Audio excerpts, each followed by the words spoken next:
ICDS সেন্টারের মেঝে খুঁড়তেই বেরোলো ৩০টি সাপ, উদ্ধার ৩৫টি ডিম, আতঙ্কে গোটা এলাকা। নমস্কার, আপনারা দেখছেন বাংলা দৃষ্টিকোণ। মুর্শিদাবাদের জলঙ্গি ব্লকের একটি আইসিডিএস সেন্টারে এমন এক ঘটনা ঘটেছে যা শুনলে সত্যিই শিউরে উঠবেন। ঘরের মেঝে সংস্কারের জন্য খোঁড়াখুঁড়ি শুরু হতেই একের পর এক বেরিয়ে আসতে থাকে সাপ।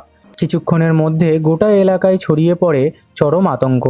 স্থানীয়দের দাবি, উদ্ধার করা হয়েছে প্রায় ৩০টি সাপ এবং ৩৫টি সাপের ডিম।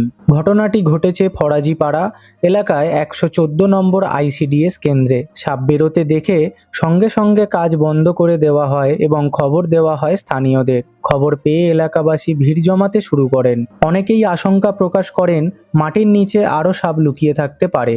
শিশুদের নিরাপত্তার কথা মাথায় রেখে সাময়িকভাবে কেন্দ্রের কার্যক্রম নিয়েও উদ্বেগ তৈরি হয়েছে।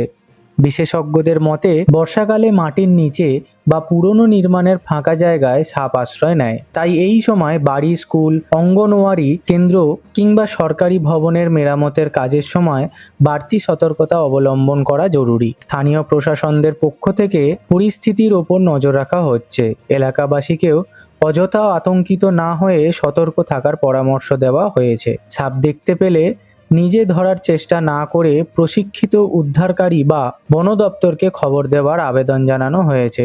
একটি শিশু শিক্ষাকেন্দ্রের মাটির নিচে এত সংখ্যক সাপ ও ডিমের সন্ধান মিলতেই স্বাভাবিকভাবেই প্রশ্ন উঠছে, কতদিন ধরে সেখানে সাপের বাসা ছিল, আর সময় মতো বিষয়টি ধরা না পড়লে বড় ধরনের দুর্ঘটনা ঘটতে পারত কি? এই ঘটনার আপনার কি মতামত অবশ্যই কমেন্টে জানাবেন।